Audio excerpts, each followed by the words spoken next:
before we continue with our meeting, knowing that this isn't very interesting for kids, we're going to give their pledge kids a chance to take their families and leave our meeting for right now. But please know how much we appreciate you doing this evening.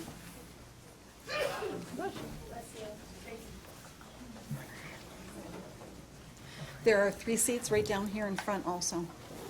There's a couple over here.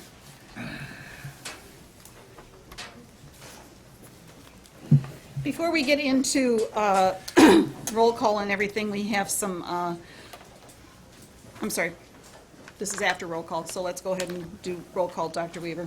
Thank you, Mrs. Madell. Mrs. Madison. Present. Mrs. Hines. Present. Mr. Buckaloo. Present. Mr. Griffin. Present. I am present. Madam Vice President. I am here also. Let the record reflect, we have 6 that are in attendance and 1 with an excused absence. Now, we have a change in the agenda to make for tonight. We need to add in the Head Start monthly report that is given every single month, and I am proposing that we slot that in at 285.16.1. Move approval. Support. Second. Moved by Dr. Weaver, seconded by Ms. Madison. Mrs. Madison. Dr. Weaver, you want to do roll call vote, please? Mr. Buckaloo. Yes. Mr. Griffin. Yes. Mrs. Madison. Yes. Mrs. Hines. Yes. I vote yes, Madam Vice President. I also do Let vote the yes. record reflect 6-0 vote. We also have another change to make in the agenda. We're proposing that we move the strategic plan presentation from 2/7/9/16 to over to 2/8/2/16.1. So move. Support. Moved by Mrs. Madison and supported by Mrs. Hines. Roll call vote, please. Mrs. Madison. Yes. Mrs. Hines. Yes. I vote yes. Mr. Buckaloo. Yes. Mr. Griffin. Yes. Madam Vice President. I vote yes. Let the record reflect a 6-0 vote. Very good. 2/7/9/16 recognitions and presentations. Dr. Harmala. Yes, we're going to start with Michigan History Day State Finals recognition, and John Albrecht is going to introduce our school. Thank you, Dr. Harmon, Madam Vice President, members of the Board of Education, members in the viewing audience. During the 2014-15 school year, the social studies staff at Stevenson Middle School piloted project-based competitions in-house in preparation for a State History Day competition, and they did the same thing this year. Dave Mason, who is with us tonight, and his team at Franklin Middle School have held the in-house program this year in preparation for competition next year.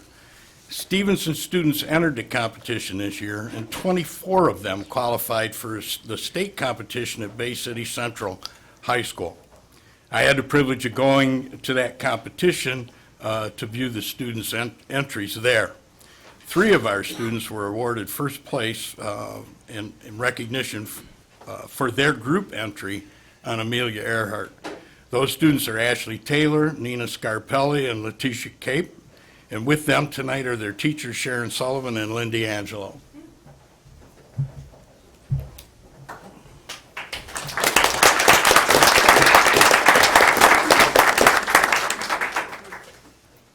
Hi, I'm Nina Scarpelli, I'm Ashley Taylor.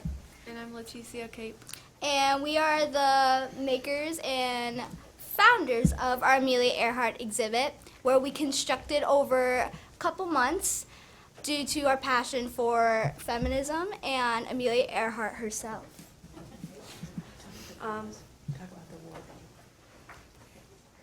We won the Ellie Peterson Award for Michigan's history, and we worked really hard on that to make sure that we focused on women equality and feminism and what she brought to the table as far as like women equality and things like that.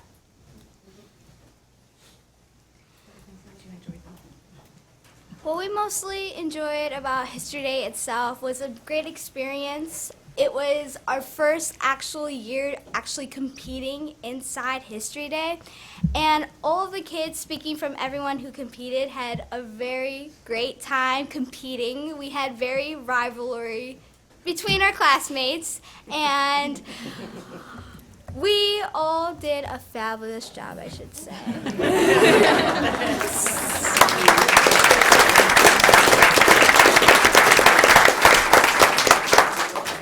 So, if you would like to see, this is our poster board, and it does light up. We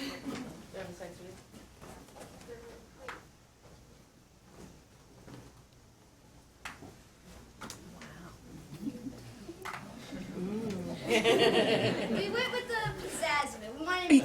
We need you to, we'll need you to speak from the mic because we have a television audience that you can't see and Sorry. they don't want to miss this. We wanted it to mostly stand out, so then when everyone walks past, we see it lights up, and they're like, "That's pretty neat." I gotta say. The guidelines for it was we had to work on explore and exchange and encounter, and we made sure to do a segment on each of those. And to also help with presenting more, we added a Michigan-related section of what she did in Michigan, where she came, and who she met and affected and stuff like that. And we made sure to add a timeline of some of her main events that she did and where she disappeared and things like that. So as you can tell, we're really, really proud of our girls here. And they pretty much have said everything that needs to be said. Using what we call 20 time, they spent 1 day a week researching, actually both, this is from the advanced classes that we offer at Stevenson for American history and for world studies. And they spent 1 day a week working on these projects, and then we worked the rest of the curriculum in at a more accelerated pace. We took 27 people to the district finals and took 26 on to state finals. We got the evaluations back from the state, and it looked pretty much like we were this close to taking about 6 or 7 of them to Maryland. So next year, that is the goal, and we will be back here at a later meeting discussing their wins at the national level. Absolutely. We thank you for your time.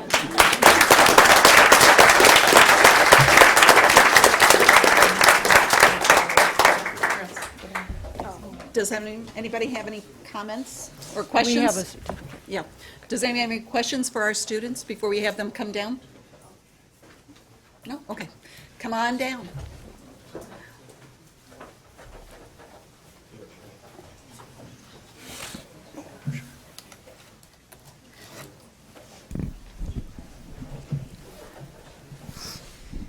Thank you. Congratulations, ladies. This is fantastic. I think I told you a little earlier, my children both went to Stevenson. So, Mr. Mason, you need to take notes. This is going to be a tough competition next year. We have certificates of recognition for each of you. The first one is for Nina Scarpelli, and it says first place in the Michigan History Day State Finals. And that is super, Nina. Thank you. Did you bring someone with you today? I did. I brought my mother. Okay, fantastic. And Lisa, Leticia. Leticia. Cat. I'm not an English teacher. First place in the Michigan History Day State Finals. Congratulations, Leticia. And you, bro? My mom. And Mom. And Ashley Taylor. First place in the Michigan History Day State Finals. And did you bring someone? Yeah, I brought my mom and my dad. How do you do? And do you think you could introduce your teachers once again? I know they got some recognition, but they deserve more. Yeah, I have Miss Sullivan right here in the white, Miss D'Angelo in the black. She was my history teacher last year, and Miss Cizali, one of my principals. Well, congratulations to you ladies, too. Okay.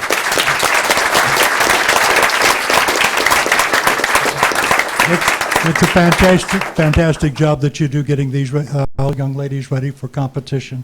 This is yours. And are we going to get a photo here? Coming down. I've made a career having my picture taken with people who've done something special, so I'm not going to miss this opportunity. Actually waited till you presented the awards this time.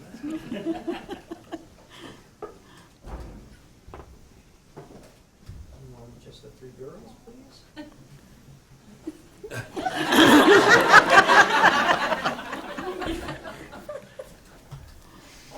Thanks. I take that personally.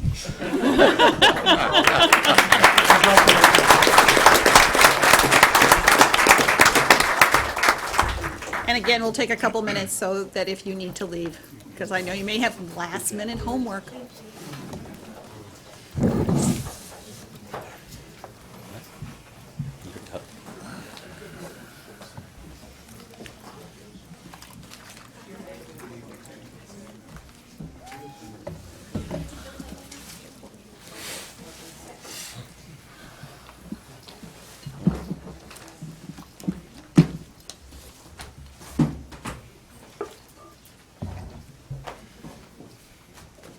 All good. Good job, students.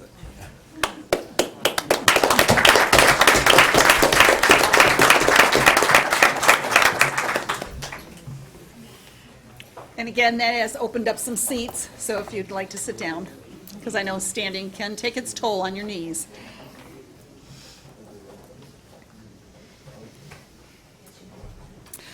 Our next item on the agenda, 280-16, citizens' comments, agenda items only. Dr. Weaver? Yes, thank you, Madam Vice President. This is the place on the agenda where you may speak to a specific item that is on the agenda. Please state your name before speaking. Good evening, Madam Superintendent, board members, administrators, and members of the public. My name is Byron Nolan. I'm the mayor of the city of Inkster, and I came here today to address one of the things on your strategic plan, the properties and facilities issue on your plan. I want to acknowledge folks. I brought a handful of my friends from the city of Inkster with me tonight. I want you guys to stand, let them know who you are.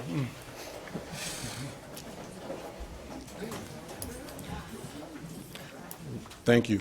We just came to address, as you know, 3 years ago, the Inkster Public Schools were dissolved, and Wayne Westland, along with all of the 3 other districts, Westwood, Romulus, and Taylor, all received some students, and they also received some property that used to belong to the Inkster Public Schools.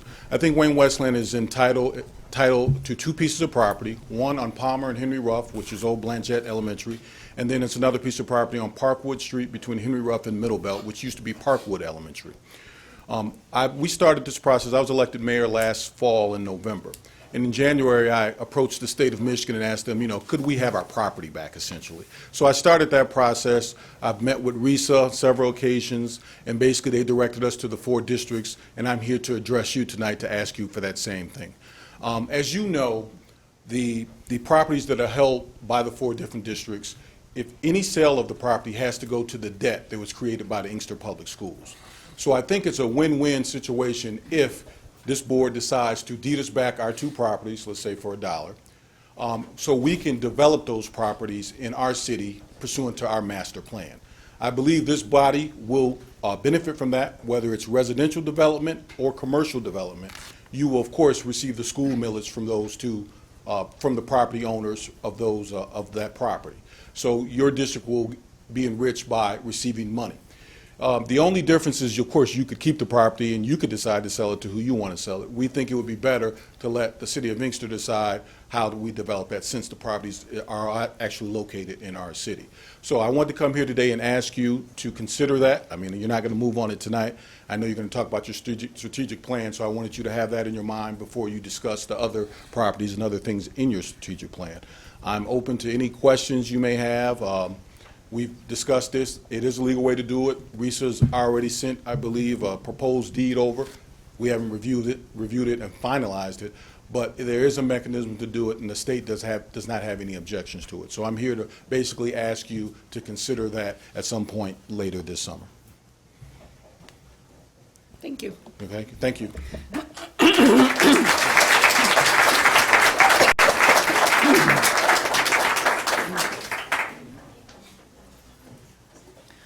And again, if, you know, if that is why you were here, to be with Mr. Mayor here, if you need to leave, by all means, otherwise you are more than welcome to stay through the whole presentation.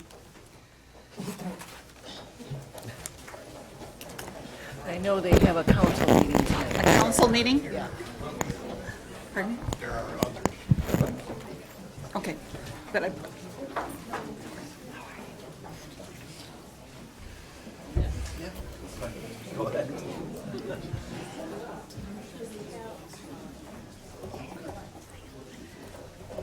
won't forget. Hang on.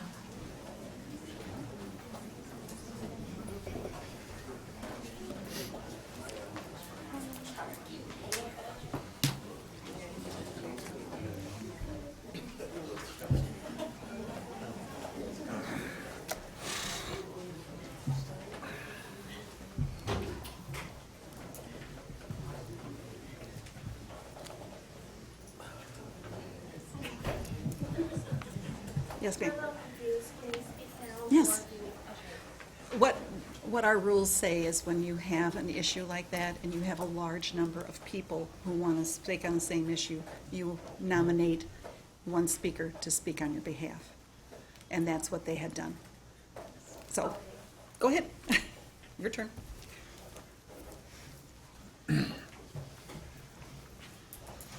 Okay, my name is Stephanie Nadeau. I am president of student council of the Tinkham Adult Education, and I am just here to say I am one success story out of many on our side of the building. I started out with a 1.52 overall GPA. I now have a 4.0. I'm president of student council and made National Honor Society. We are not asking for, many years of continuation. We are only asking for a soft close, whether that be, a couple semesters or, one more year. We understand the difficulties that may come with this. We do have many ideas for the, next school year. We really are very passionate about this program. We are not asking for any more participant enrollments. We are only asking for the participants and pupils who are already enrolled in the program to be allowed to continue. We would like to be able to graduate. There are many of us who are within reach of graduation. I was slotted to graduate in January. I have moved that up to November. That is not only on my own part, but that is also on the part of our staff. I have had questions that one staff member may not be able to answer. I've gone to other staff members. I have had a question that Mr. Abate may not be able to answer. I've gone to Mr. Holland. If Mr. Holland has not been able to answer, I have gone to Ms. Furton. If Mrs. Furton has not been able to answer, I've gone to Mrs. Stover. If Mrs. Stover has not been able to answer, we collectively get together and we go to Mrs. Cartwright. It is a family. It is not one person. It is everybody who gets together who helps each other. It is not just one student, it is all of us collectively. We are only asking for continuation of one scholastic year. We are only asking for continuation for those of us who are already enrolled. We are only asking for continuation for those of us who have been successful and for the staff who have been successful in helping those of us like myself, and for single parents who are only trying to help better themselves and show their children that no matter what, there is no obstacle too big to stand in your way, that anything is possible when you put your mind to it. Thank you very much. Thank you. Is there anybody else that wishes to speak at this time? Yes, sir.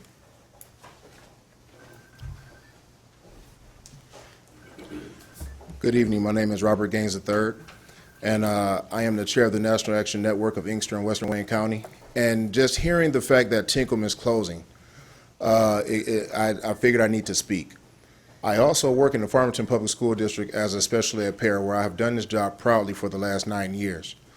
Understanding that some of our students may have challenges and may need some help in graduating and getting to be in a better place to be the wonderful citizens of the community in which we wish and desire for them as educators, I would ask also that I don't know what your plan is for Tinkham, but if it is not a soft close, if we could figure out how to do this with attrition and allow the current participants to graduate and help to find the to-be participants a new home, that would be a phenomenal thing, and that will show our citizens and community that we really do care about all of our students, not just the ones who are in general education, but those who have needed special services for whatever it may be. Young lady, I am very proud of you. Congratulations, and thank you for your success, and I wish you well, and I look forward to seeing you and your classmates doing phenomenal things. Thank you. Thank you, sir.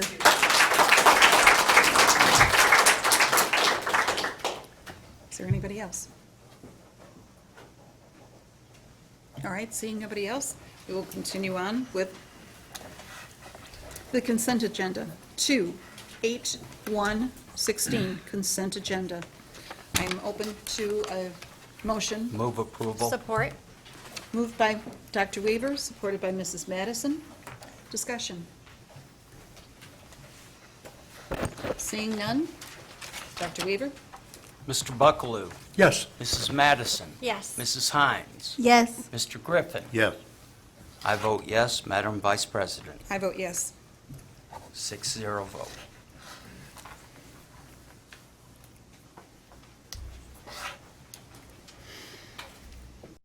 The next item, oh, the cooperative agreement is part of the consent agenda. Excuse me. All right, next item on the agenda, 2, 8, 2, 16, review and approval, Tinkham redesign. Mr. Albrecht. Thank you, Madam Vice President.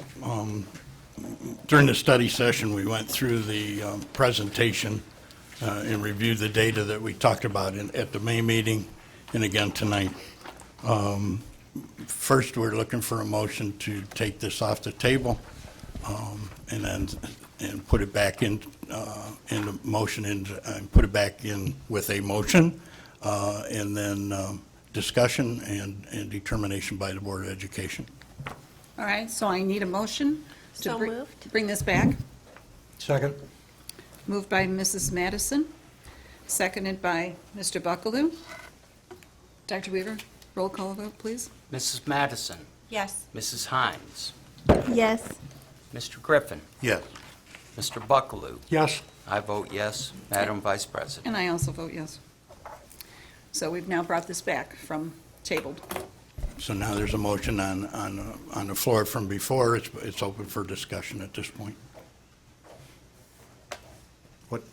Excuse me, through the chair, point of order, is there a motion on the floor? Don't we need to make a motion first? That's what I thought, so too. You- So we I'm need a gonna make motion. Support. No, Oh, he didn't make any. I'm going to make a motion to approve. Okay. Support. So moved by Mr. Griffin and seconded by Mrs. Madison. I'd like to. Discussion. I'd like to speak to my motion. Yes. Thank you. I have all the empathy in the world for the students that are here tonight, and I know this board does. But this board has a responsibility to make sure that we are fiscally responsible in what we do, and that we service K-12, special ed, early ed, and all those things are our primary responsibility. I don't normally read, but with that statement, I'm going to read something that I just responded to today for this question so that I can summarize and be quick about it. Our state has supplied us with limited financial resources. Those of us on this board know this because we just lost $12 million, as stated earlier in the study session. And we have to put the resources of the special ed, general ed, and K-12 above, if you will, and that's a bad statement, I suppose, because I have empathy for the 12, 15 students, and maybe we can find a way through the administration to work through this. But we gave this administration a year ago a mandate to do two things. One, go through every program in this school district and tell us whether it was viable and it's sustainable with the money we had available.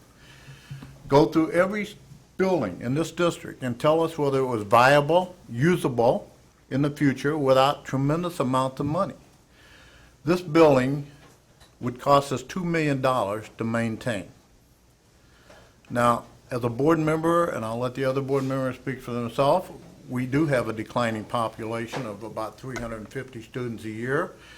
And this administration has done exactly as we've asked. They've gone through those programs. The buildings that are in need of dire repair, they've gone through the programs. We probably eventually may have to close an elementary, but at this point in time, we don't because of our population. So we have to make the tough decisions up here so that we're fiscally responsible, so that when we have contracts with all of our employee groups, and they're all up this year, and I know every member up here would love to pay our people more, but we have to be responsible to say that this year, whatever your contract says, we're going to pay you on time. We're not going to take away the health insurance you have, even though it's less than what it was before. And the employees in this group have been wonderful. They've saved our district, and we love them. But this is one of those decisions that, as a board member, we have to make. We've asked our administration to do this. They've done it, I think, with thoroughness. And I prepare myself for these kinds of things at the board meeting, and I know all the board does. We have to make this decision. Now, whether or not the administration can work out what was brought up here tonight, I leave that in their hands. If they feel they can, they're going to come back to the board and talk to us. And we welcome that if that's possible. But I made the motion to approve here tonight, that the board approve the Tinkham redesign as presented because it's the best option we have. It's better than trying to close an elementary right now that we don't need to do. We may in the future. We do have a declining population. So I wanted you to be aware of the reasons that I made the motion.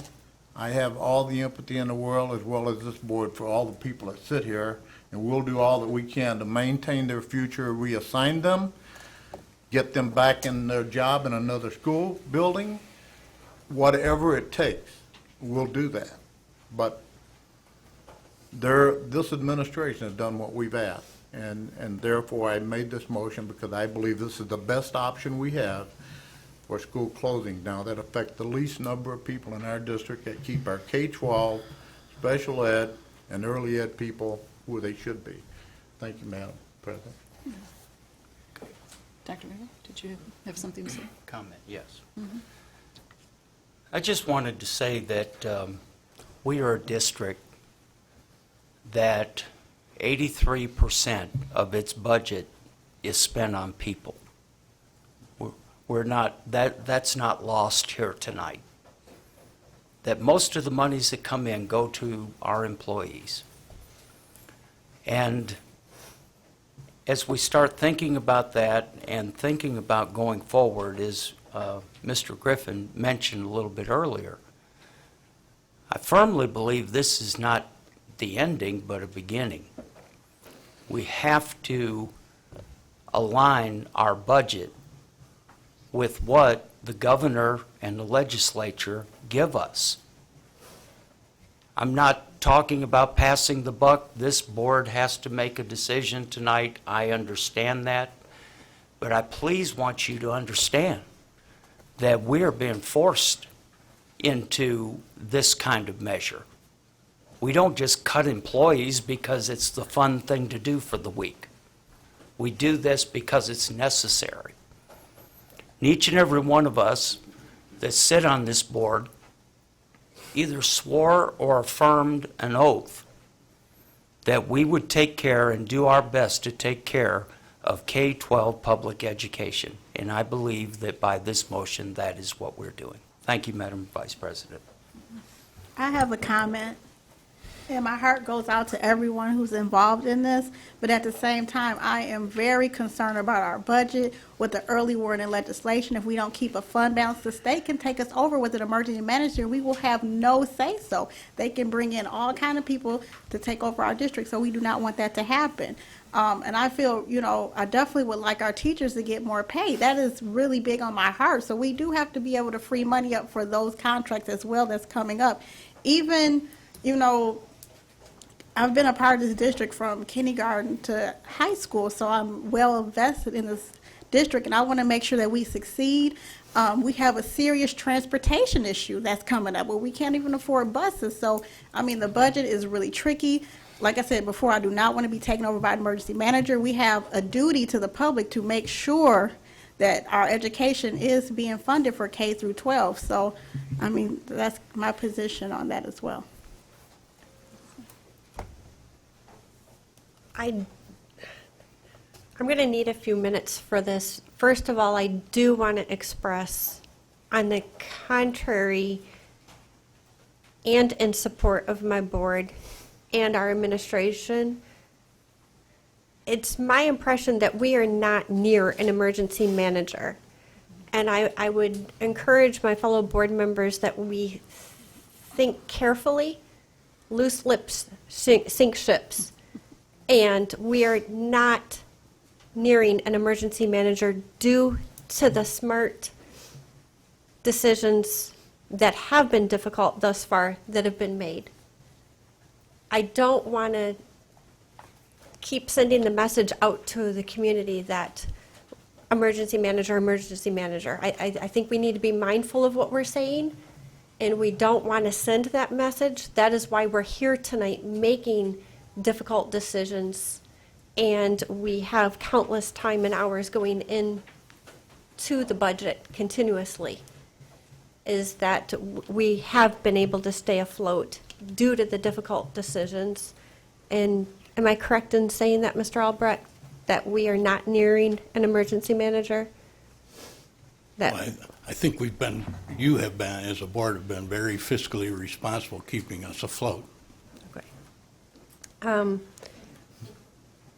The other thing that I would like to discuss and have open, you have half of this as a business and half of this as heart, and you have to put the two pieces together and decide what's best.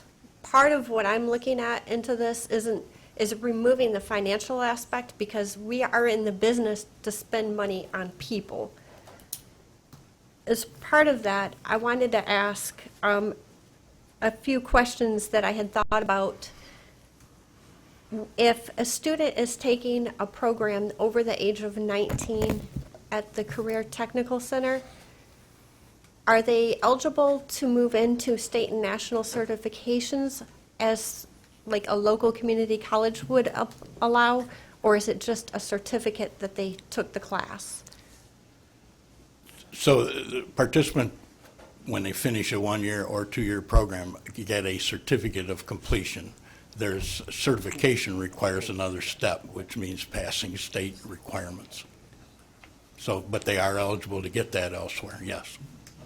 With or without a high school diploma or a GED, could they register at a local community college and take the opportunity of Community applying? colleges normally require a GED certificate in order to be enrolled.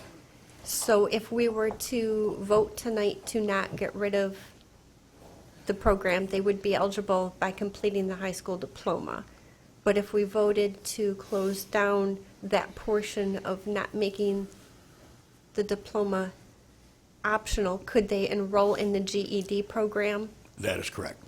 and then move into a That is community correct. college? That is correct.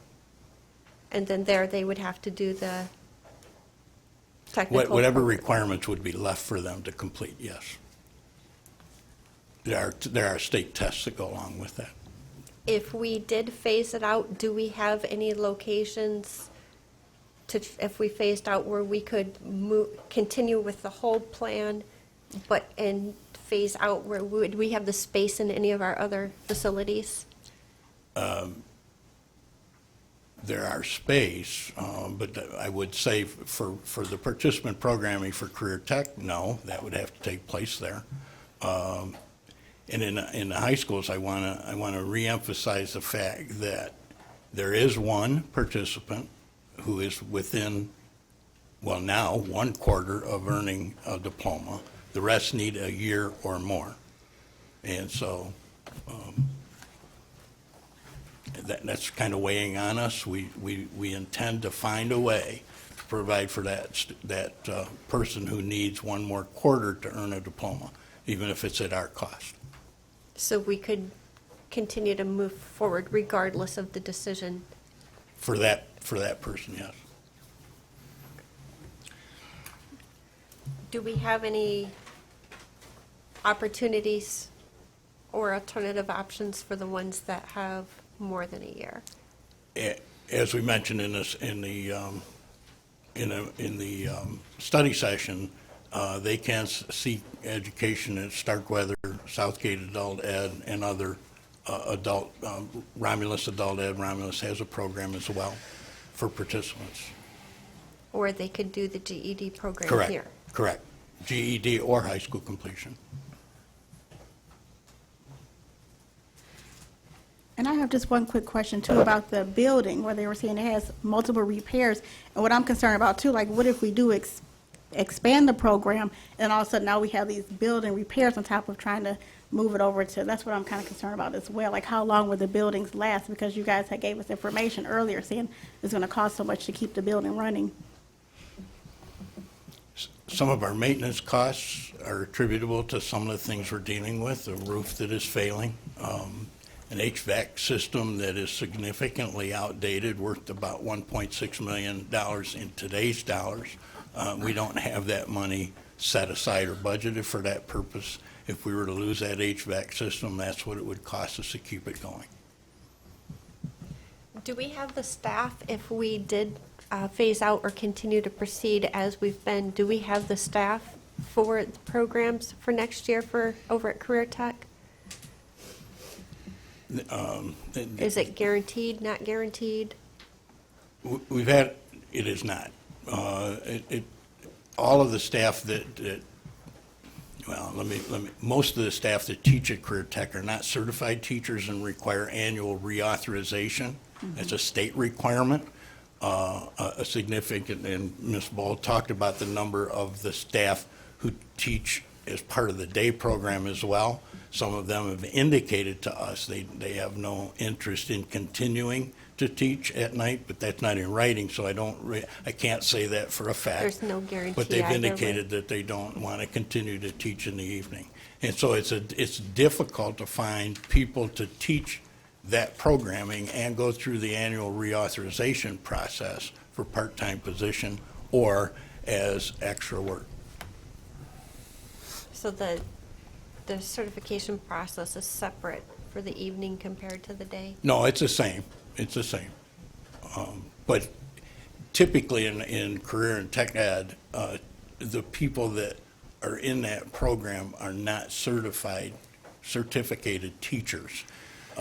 They're people who could just as easily work in the field. A carpenter, for instance, could work in the field as a carpenter, but they choose to teach the program. They need an authorization that the state allows them to teach the course.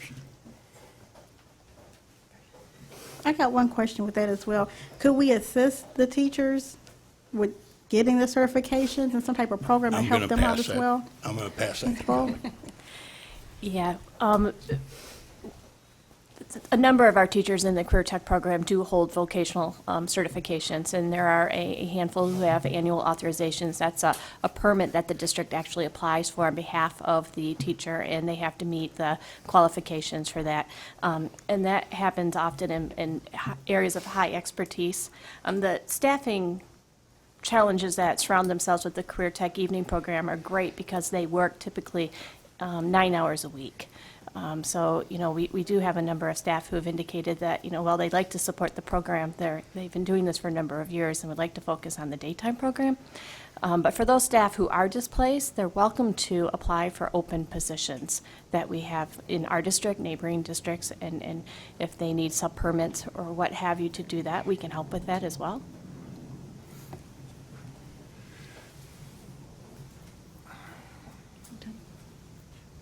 No, I was going to say, are you done? good, Okay. thank you. Mrs. Hines, are you done? Oh, okay. Mr. Buckley? I'd like to follow up on a couple of things that my colleagues have said.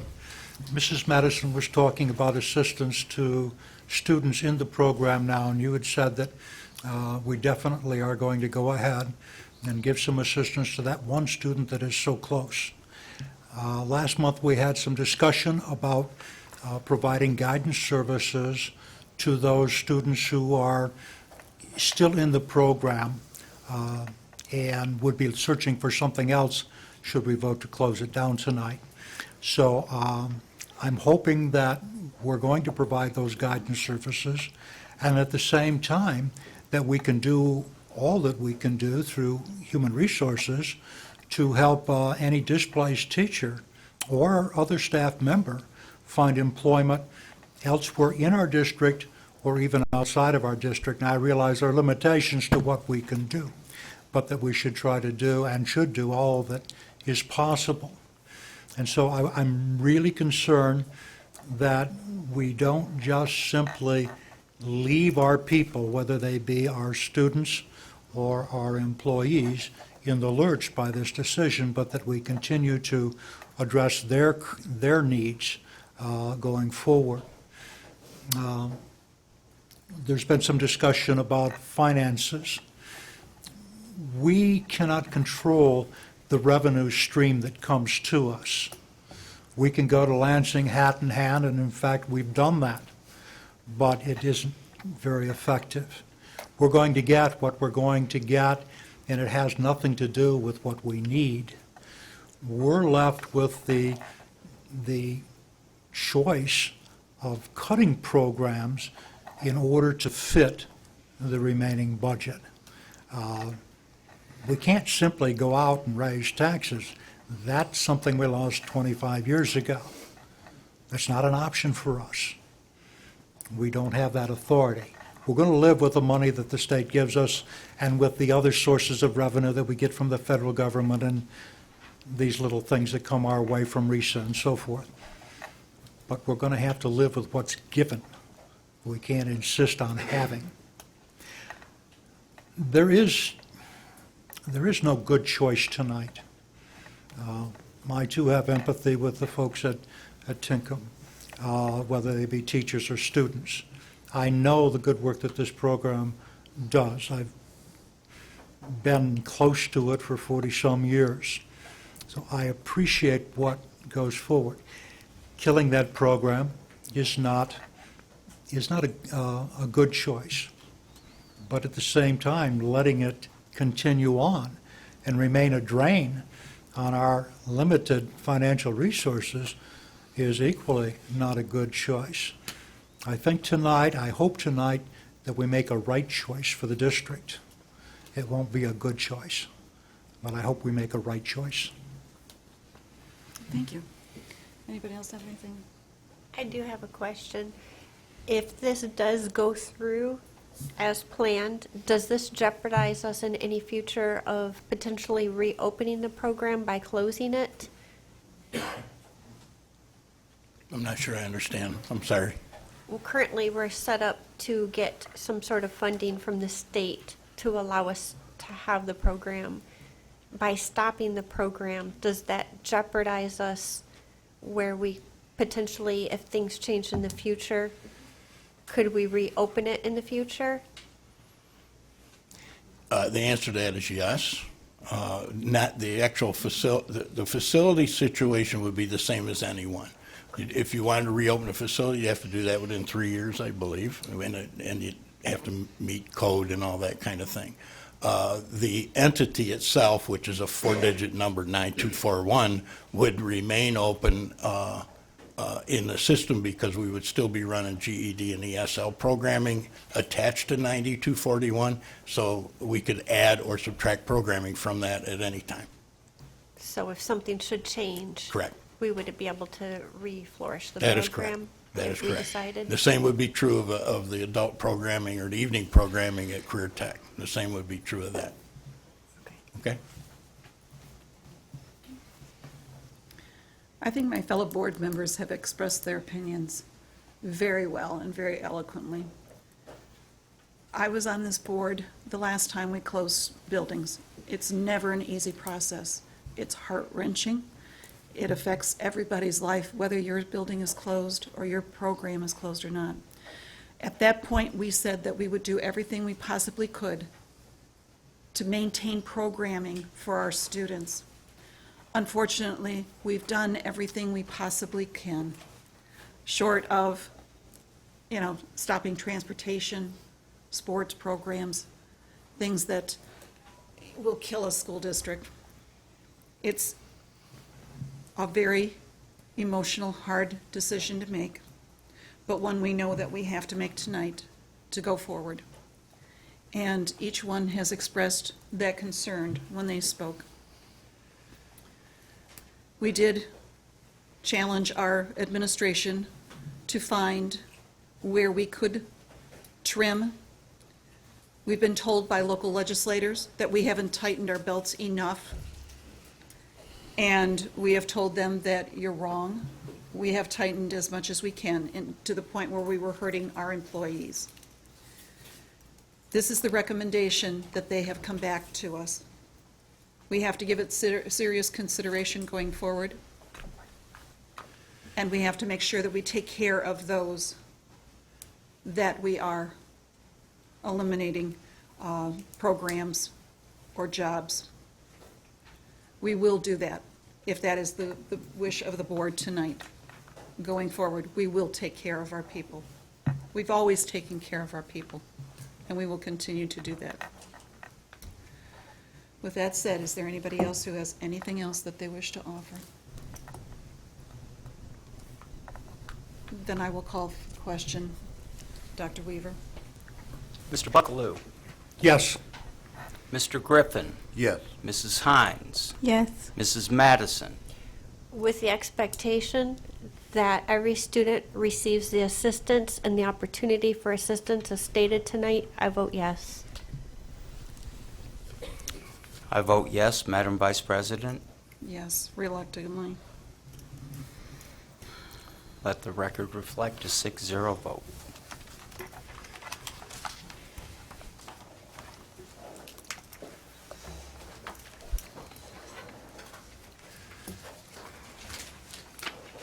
Okay, everybody take a deep breath.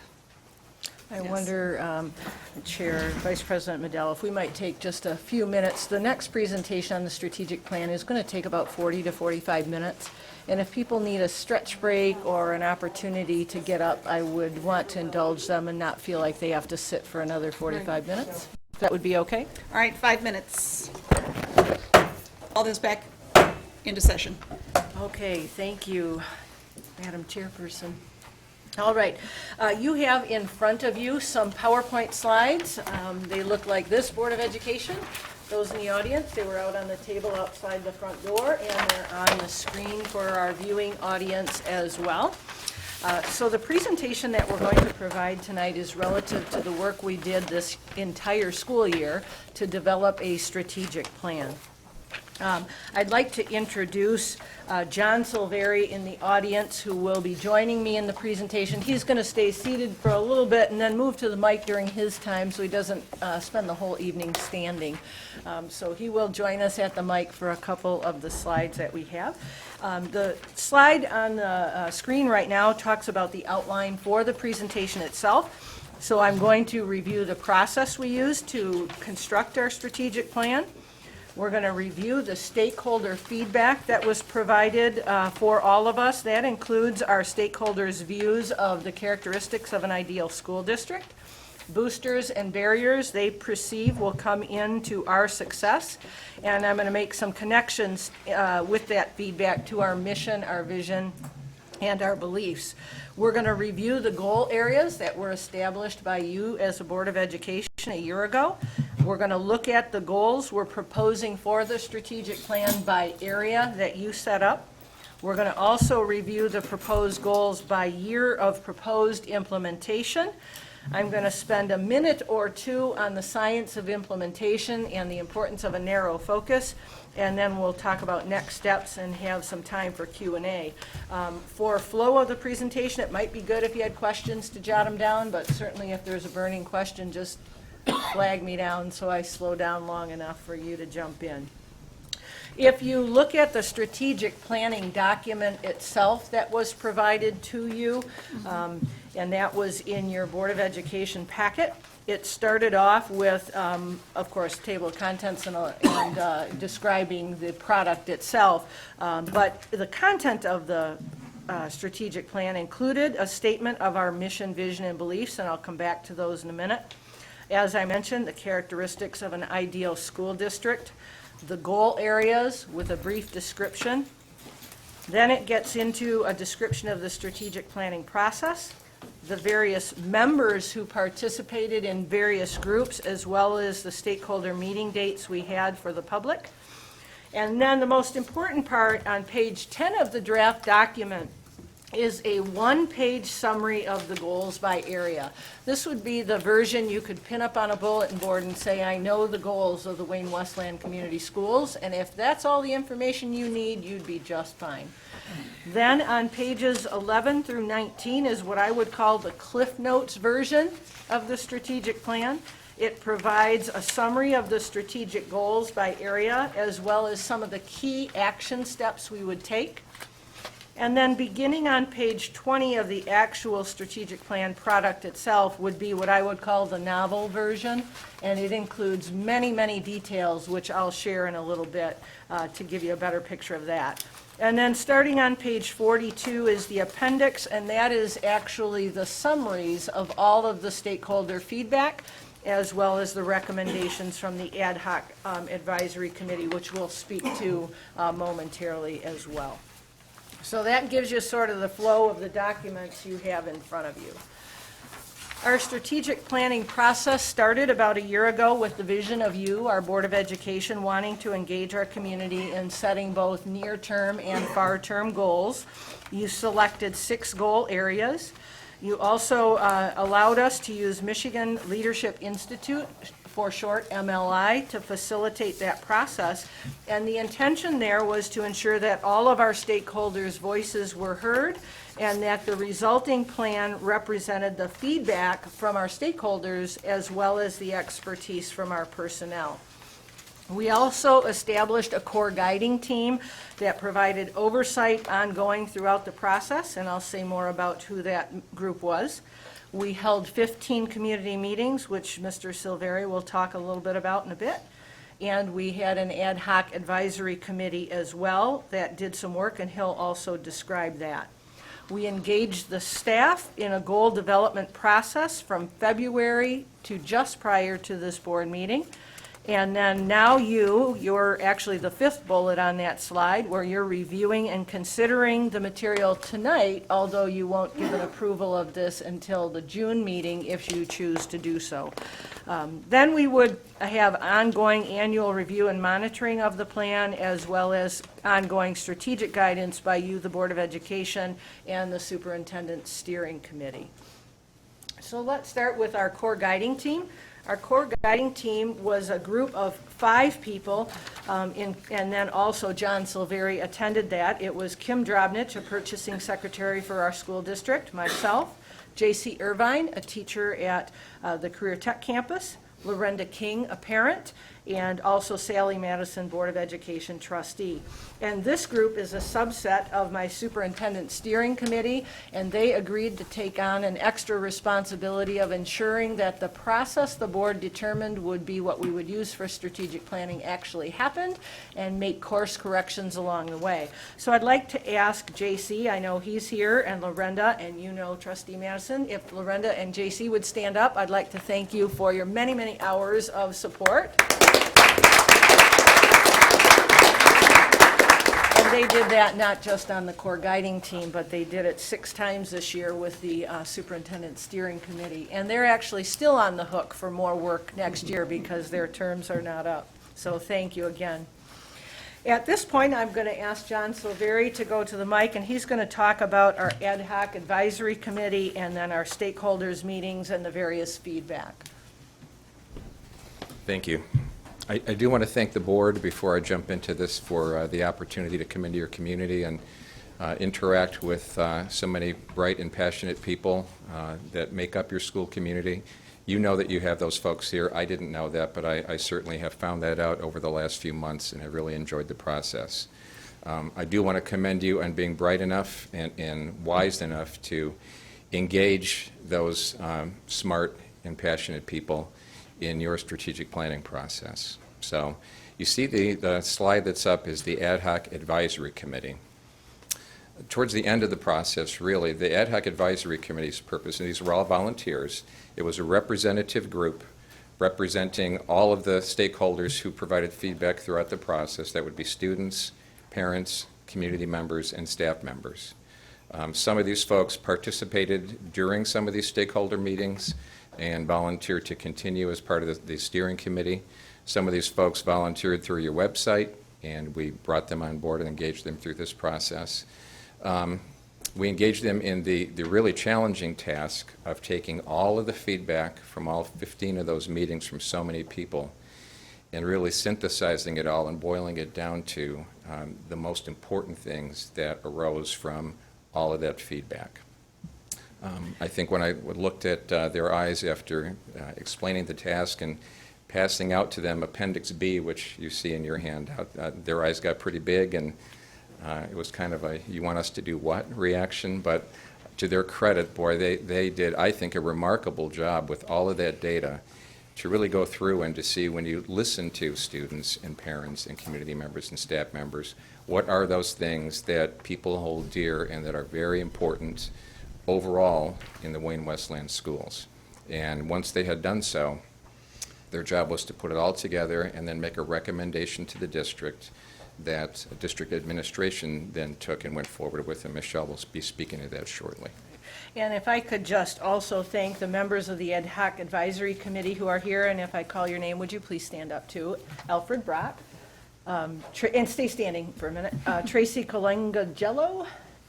Oh, I was close. Not close enough, though. I thought Joe Copeland was coming. Did he end up showing up? No, I don't see Joe. Steve Kate and Kathy Thorne, and she brought her daughter and her daughter's friend with her. She was in the Team Leaders and Captains. Awesome. Very good. So we had many other community members. We had Tom Frohrich as well, but he's traveling today and wasn't able to attend, as well as Lisa Gibson, Mr. Carson, Anaya Lopez, a student from Wayne Memorial, Danielle Phillips, Karen Rupert, Amanda Thomas, Joshua Witt, and John Zach. So I would like to thank all of you for your time and many, many hours of reviewing data. So you can sit now. Okay. Next, we had our stakeholder meetings, and I'll let John talk about that. So beginning with a meeting with students on December 9th at John Glenn High School and going all the way through January 28th, parent meeting at Taft Galloway. We provided opportunities for all of those stakeholders to come together and provide their feedback. With students, the students were selected by district administration, but with all the other meetings, I know the district did a great job of publicizing those, and anybody and everybody who wished to had the opportunity to come to those meetings. Participation varied from meeting to meeting, some better than others, but overall, those who did choose to come, again, were very passionate about what they had to say, and it was much appreciated.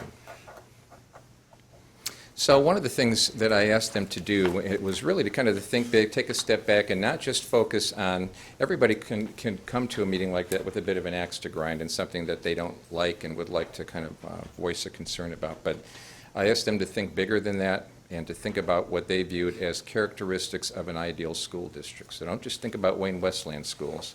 Think about what in your mind would represent the characteristics of the perfect school district to you. They didn't do this as a group activity. They did this individually on index cards. They kind of brainstormed and wrote down as many things as they could think of. And then I put all of those together, and of course, what would happen in an exercise like that is some of the things that you see on this slide and the subsequent slide were those things that were repeated by these individuals over and over and over again. Particularly the things you see on this first slide. They thought that an ideal school district is one that values all students, that sets high expectations for high achievement, and that has caring and passionate teachers. Those were the things that stood out most strongly. But then you see others here as well, such as the school community and each school being safe and secure. Respect is evident with good behavior management. High level of engagement. Students and families needing support receive that support. Buildings that are clean and attractive. High quality technology. Additional revenue, competitive wages, and continuing to engage stakeholders through an effective communication process. I also then asked these various groups collectively, now we did this as a large group exercise, to think in the present, to think about current characteristics of the school district and the community, to think about those things that they thought were boosters to your improvement efforts, and those things that might serve as barriers so that you'd have the opportunity to build on the boosters and use those to help you get where you want to be, and to keep an eye out for those barriers so that you can find a way around or over or through them as you need to. And what they identified in that process as boosters, and again, these are things that they feel are part of the district now, are high quality programs and services, dedicated personnel, and quality facilities. The barriers that you want to keep an eye out for are negative perceptions of the district, a lack of stakeholder involvement, and limited resources within the schools and within the community. So, the three things that we did kind of collect from folks throughout all of these stakeholder meetings, and then this is what the steering committee sunk their teeth into, were again the qualities and characteristics of an ideal school district. We asked, too, with all these folks, to look at the goal areas that you had identified and to think about what success would look like. Think ahead to the end. And one of the things I asked them to do was, suppose you came back 5 years from now and I came back and I were to have an opportunity to speak to you again and ask you, how was the district done in achieving these goals? And if you say they were wildly successful, well, what would that look like? So with that frame, folks went around in small groups, and on chart paper, they shared their thoughts, put them together, and then in each of those goal areas, were able to identify what they thought success looked like. And then again, obviously, boosters and barriers to future success. Again, then the steering committee put those together. I do want to add one thing, because at that point, we turned this over. The steering committee worked with their recommendations to district administration. Michelle will speak to that, but I do want to add that once they had come up with a draft, we did reconvene the steering committee. We had the opportunity then to present this to them. Michelle did that. And then we had the chance to talk a little bit and to ask how they felt the district had done in including stakeholder voice in the strategic plan. And obviously it's critical that you do, because if that strategic plan did not reflect all of the feedback that you got from the community, it will leave your folks feeling, well, why did you ask us in the first place? The good news is that based on the feedback of those steering committee members who came back at that time, they felt that the district had captured the stakeholder voice to a very high degree. And I think that those who are here and will see it, as they see it throughout Michelle's presentation, will agree, and hopefully you will as well. Thanks, John. And again, as we go through, if there's something, John, that comes to mind that you want to share, just feel free to step up. Thank you. So I'm going to talk about the staff engagement process. Again, the staff received all of the summarized data from the Ad hoc Advisory Committee, as well as the Ad hoc Advisory Committee's recommendations. And then we asked our staff to remember they are workers in a school and have expertise, and we did not want them to leave that out. So we asked them to review the feedback and consider their expertise, and then to express understanding of and agreement with the proposed goals provided by the ad hoc committee, as well as did they understand and agree with the feedback that the stakeholders provided. By and large, every staff member certainly said, well, yes, we agree, and usually it was comma, and could you also add this or the other? It was not ever, we don't agree and we think they've misspoken. So I think everybody felt like the information was certainly in agreement and they'd like to emphasize additional points. And then the staff had the opportunity to recommend goals themselves and related strategies. And then all of that information was taken and reviewed in a variety of ways with various groups, including my superintendent's cabinet, the superintendent steering committee, the leadership council as well. So given all of that review and knowing we received many, many documents from our staff, we allowed the staff to either respond as an individual, and they could do this either putting their name on it or anonymously. We asked them if they would like, they could do it by department, they could do it by school, and we had all of the above. Staff provided things in every different format. We had some school-provided documents, we had department-provided documents, and we had individuals provide documents. So given all that feedback, we sort of coalesced and wrestled with the data and tried to come up with how we might set up goals and then prioritize them. So what I'm going to speak to next are the goal areas established by the Board of Education. I think this will also help our audience. But I want to talk about our mission, our vision, and our belief statements. As you see on the screen in front of you, the district has those, as well as a school board mission, and we've had it for quite some time. Back in the spring of 2015, I asked the steering committee if they thought our vision, mission, and beliefs had to be the starting point of a strategic plan, because oftentimes in the strategic planning process, you would start with creating a vision, mission, and beliefs. Or could we look at the one we have and say it's good enough and not start at that point, but start really gathering feedback relative to the areas we might want to change and improve? By and large, the steering committee said the strategic plan was sufficient. There were some word changes they could recommend, which you might consider more wordsmithing. And then we went about the process of gathering all of the feedback. Well, in the end, when we reviewed the ideal characteristics of a school district, and we also looked at the goals people recommended, there's only one change I could think of to recommend to you as a board relative to our existing statements.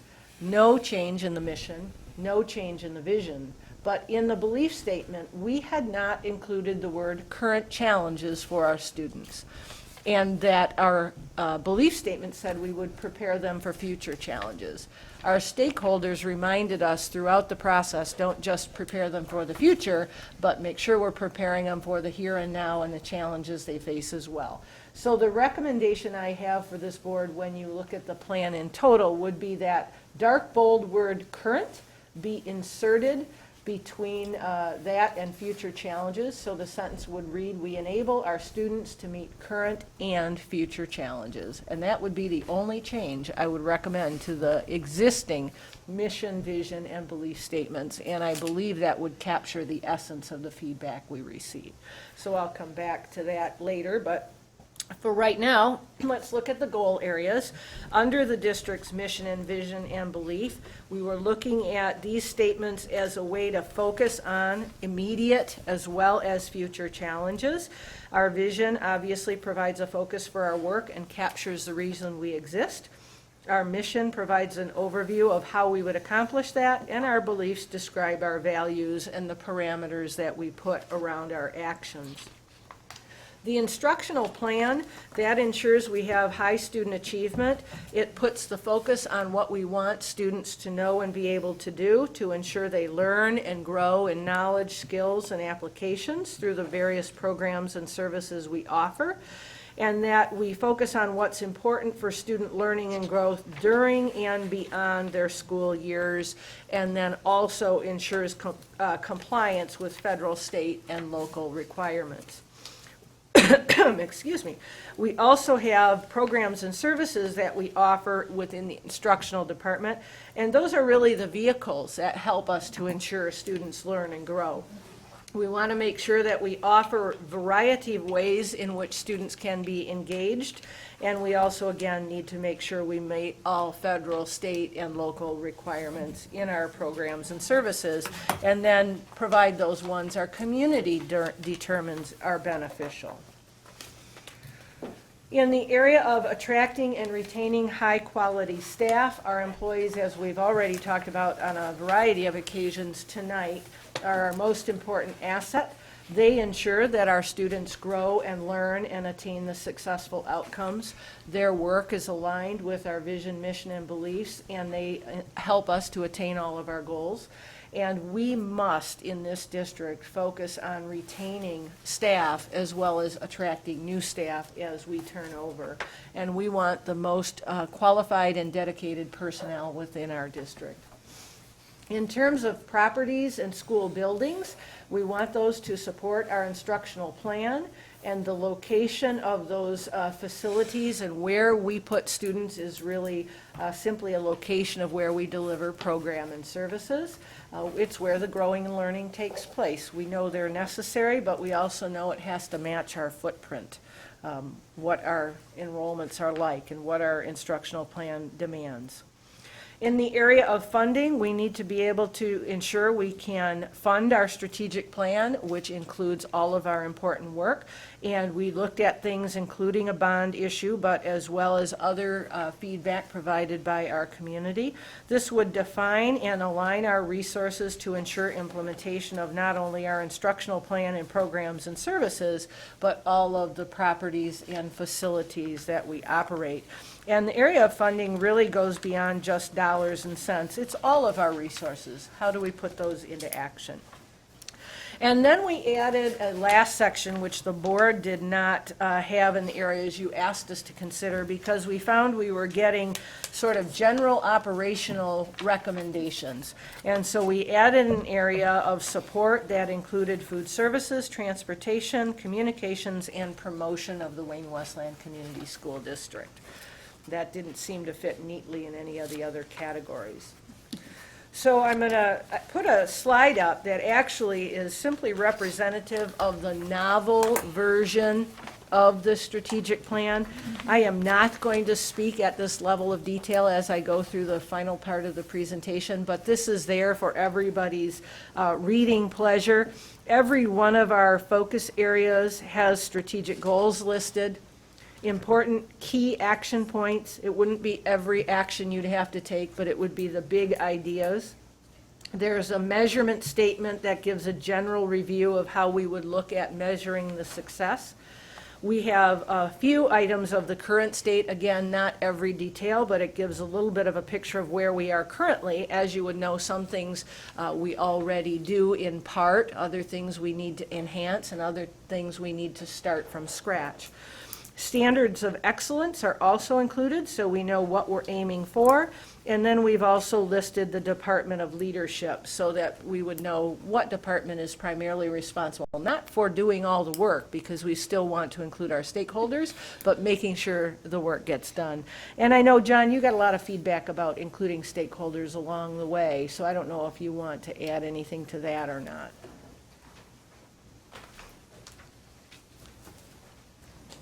I'll just add that I heard repeatedly from folks who were participating how much they appreciated the opportunity to provide their feedback. That in and of itself was very meaningful to them. But they also commented that they thought it would be really critical that this was a start and not an end to that type of engagement by those folks who are part of your school community. Thank you, John. Okay, now what I'm going to do is share for you in each of the goal areas the goals that we set up. These are not in a hierarchy and they are not in year order. They're simply listed by goal area.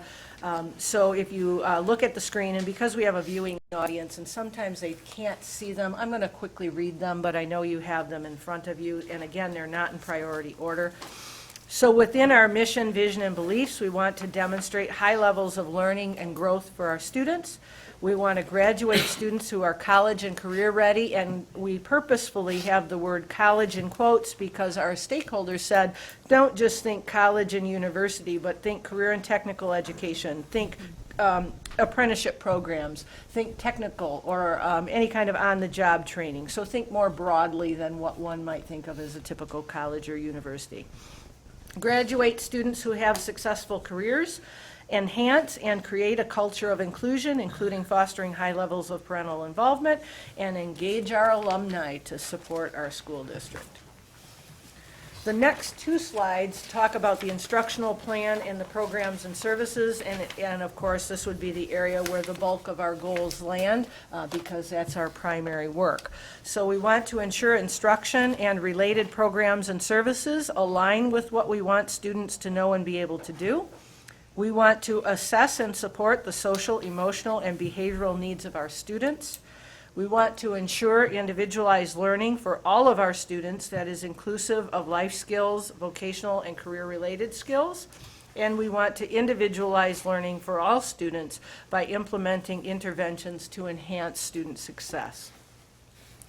Additionally, within the instructional area, we want to enhance and create flexible and student-centered programs and services for attaining graduation requirements, preparation for college, life skills, as well as vocational and career technical skills. We want to promote and enhance student involvement in extracurricular activities, implement technology resources that enhance and support learning, and assess and support the social, emotional, and behavioral needs of families such that they can ensure the success of their children. In regards to employee attraction and retention, there will be a separate bullet on this goal in the funding area as well, but we want to make sure our staff feel valued, appreciated, respected, and supported. And I'll come back to one in regards to funding. In regards to our properties and facilities, to ensure the utilization aligns with our enrollments and our instructional plan. In regards to funding, ensure resources support staff compensation, determine the feasibility of a bond issue as well as other funding mechanisms that support our financial needs, continue to enhance our partnerships that enhance fiscal support for the district, and work on increasing enrollment, in particular our current residents of Wayne Westland who do not attend our district. And then in the area of general operations, and this was of primary importance to our students, provide quality food options that appeal to our students while maintaining the federal nutrition guidelines. And they are very bright young people because they said, we know you have to meet health guidelines, but we want to work on this issue with you. And we actually do have some student leadership teams who are surveying their peers as well as working with the cafeteria personnel in their individual schools to refine the choices for students. And I know Jim Larson-Scheidler is leading a lot of that work with our personnel in the food service department as well.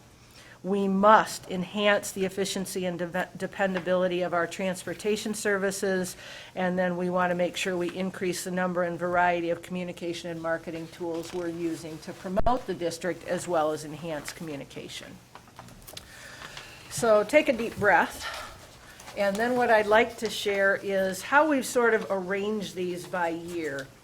Now, our strategic plan says we're going to stretch it out through 2021, but when you read it, you won't see anything that stretches out to 2021 because the hard work here is prioritizing, and everything feels urgent, but at the same time, if everything is urgent, nothing gets done. So one of the things I've talked to the staff about is an ideal numbers of goals, and when I met with the Leadership Council, I said, talk to me about your priorities, give me 2, 3 if you must.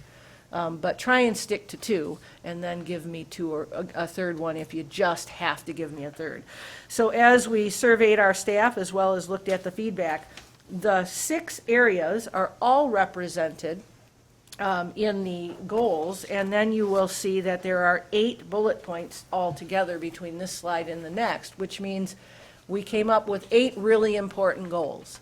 But if we have 8 really important goals in the first year, it's going to be really difficult to be successful. So as you think this through, one of the helpful things you can do as a board is also give your thoughts around prioritization, because there will be things important to you, and we should be considering that as well. So I'd like to have us just take a look at the way it's set up, and these would be in the 16-17 priorities would be instruction, ensuring that our current instructional programs and services align with what we want students to know and be able to do, and assessing the support the students would need for social, emotional, and behavioral needs of our students. That came up in the strategic planning, but you also know for the last 2 years I've been out talking to people and gathering plus delta data, what's going well in the district, what are the challenges, and getting on top of some of the concerns relative to social, emotional, and behavioral needs of students continues to be one of those areas people talk about as challenge. In regards to properties and facilities, ensuring our facility utilization aligns with our enrollments and instructional plan, and you're well aware of our declining enrollment and our need to continue to examine our footprint of schools, our properties, and how we use them. Funding, ensuring resources support staff compensation. We've talked about some of the issues we're dealing with tonight in earlier segments, but this is an area that, again, like supporting student social emotional needs, continues to come up, not just in strategic planning, but as well as the plus delta conversations we have with our staff. They were the ones who did take the reduction, and we're struggling truly to be competitive with neighboring districts as well, and we're starting to see the effect of that. And it isn't unique to us in that other districts are facing the same thing, but we are caring about Wayne Westland in our community right now, so that is my urgency to you relative to this issue. And then determine feasibility of a bond issue as well as other funding mechanisms that might support some of our financial needs. So we should begin to look at those right away. Other areas people thought we should deal with this year, and again, we have started some of the work on food services, but they want to enhance that, providing quality food options for our students. Transportation, ensuring that's efficient and dependable, and then again, focusing on communications and promotion of the district. If every one of our staff were involved in all of these things, and there are many ways in which they could or should be, this would be a lot of work for us to take on in a year. And I'm also wanting to remind the board that as we move into the 16-17 school year, as was mentioned earlier tonight, all of our contracts are up for negotiation. So we have that work to do as well as this work, and all of it provides opportunity, but it all requires capacity of the staff to complete the work. So honing in on the priorities would be helpful, and hearing from you between now and the next session would be helpful as well. 17-18, most of the work is relative to the instructional plan and taking the preliminary work we would do in 16-17 and further deepening it to make sure that what we're offering to our students expands out to creating plans relative to various areas of concern to our community: life skills, vocational and career tech. Students implementing interventions for our students, whether they're the students who are excelling or the students who are struggling. The flexibility portion of what we offer, so that there are different ways to attain graduation. Extracurriculars is still a very much important and well-rounded, comprehensive approach to education. And then technology continues to come up as an area of focus for us as a district. So we would do some designing in the first year, but we would have to expand that design. You couldn't do all of these even in the 17-18 year, but you could certainly plan as to what years you would begin to do that work. So this is where you start to see our plan stretching out into the 2021 school year. In the 17-18 school year, we would finish up the areas that we haven't yet addressed. Some of these are obviously, as you would see, captured in other areas. So demonstrating high levels of learning and growth while focus on that verbiage isn't until 17-18 by dealing with the instructional plan and ensuring our programs deal with what we want students to know and be able to do. These would likely be fine-tuning areas with a different level of focus. The same thing would be true for the next two items, making sure students are college and career ready, and then making sure that our students leave with successful careers. Part of why we wanted to push that out is we need to look at the ways in which we could measure that, some of which might require us to follow up study students or do follow along studies, which can be pretty intensive, time intensive, and difficult.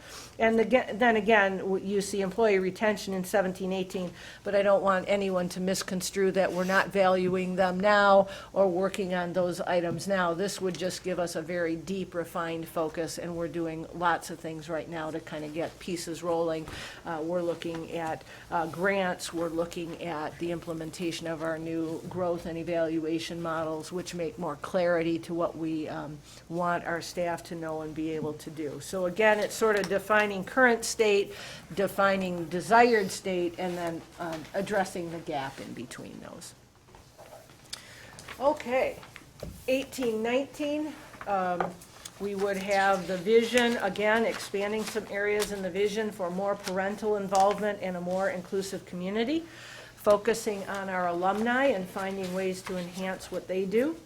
Then expanding the areas in instructional planning relative to the needs of social emotional needs of families to ensure the support of our students. And then looking for partnerships with any agencies that might help in the delivery of some of those social emotional supports. Looking at funding, continuing to establish additional partnerships, and then again focusing on the enrollment. There was some conversation in various groups along the way that if we make sure that what we're doing is of quality and get that out there to the community, that some of the enrollment issues may take care of itself, and it also gives us a better venue by which to invite people back into Wayne Westland who've maybe made other options. And I have no idea why that went out, but there's this one and this one, so if you were looking at the large screen, you might want to look at your PowerPoint. And if you look at your PowerPoint, you're going to see a tree. And in that particular tree, I'm going to get my notes rearranged here since I just sort of moved them all. In that tree diagram is one I use with our staff often. I use it to explain the science of implementation. And if you look at the way the tree is drawn, there are 4 quarters of the tree. You start with exploration and adoption of a particular initiative. You move to installing that program, then to initial implementation, and then full operation. Full operation is a way of saying, this is how we do business here. Everybody knows it, they're on board with it, they're comfortable with it. And going through that full cycle is usually a 3 to 5 year process. We're a large organization. We have 1,400 employees and 20 buildings, including our schools.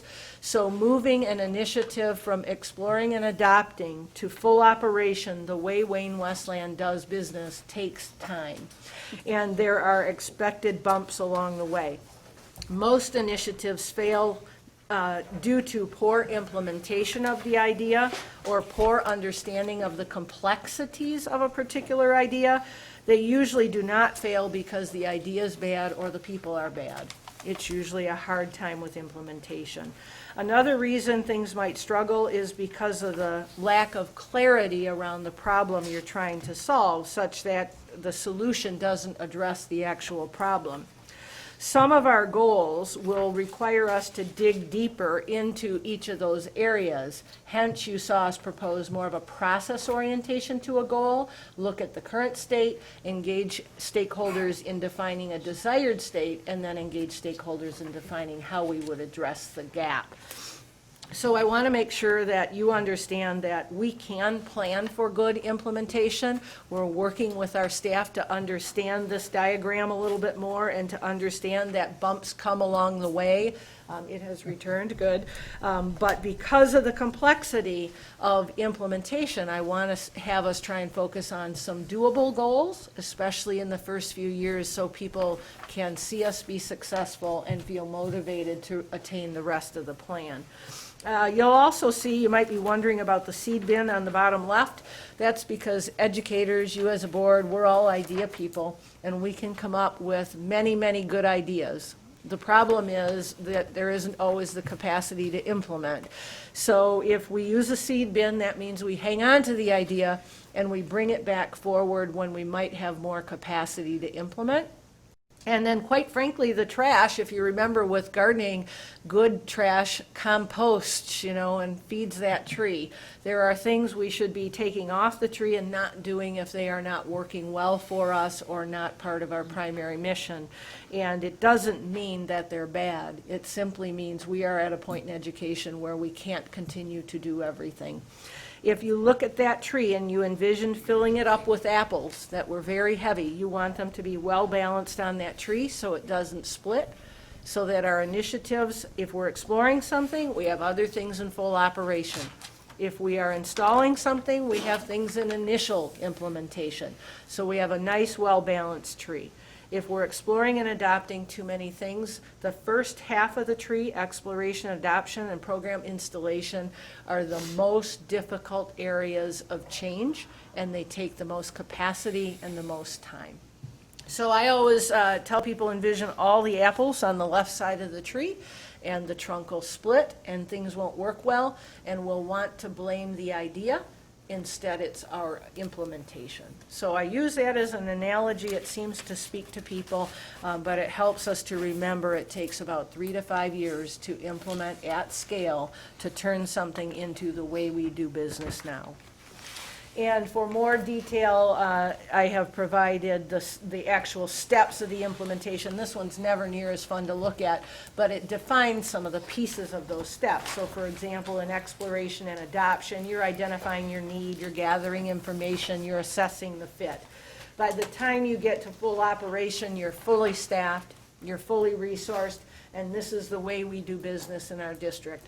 After that point, we can get creative and innovate. But until that point, we should learn to do the job and do it well. And in a linear representation, sustainability really is not at the end. It happens throughout all the phases, and it's work you continually have to do to refine and ensure you move to each one of the next phases. So I would like to have us think about in that the number of goals that we would have, who they would impact, and how much capacity we have as an organization to implement all of those steps. So our next steps are your consideration and approval as a Board of Education. You won't do an approval tonight. You'll have that opportunity to take all this material and digest it, and then we'll talk about it again at our June 27 meeting. And then upon your approval, whenever that is, we'll want to communicate and develop understanding with our staff so that we can begin the implementation. We would then have ongoing and annual review, monitoring, and adjusting, and then ongoing strategic guidance by both the board and the superintendent steering committee, as well as our staff. So at this point, I'll take a deep breath and let you ask a bunch of questions if you choose to, and try and answer them for you. And you're certainly welcome to ask John questions as well. Anybody? I have a comment.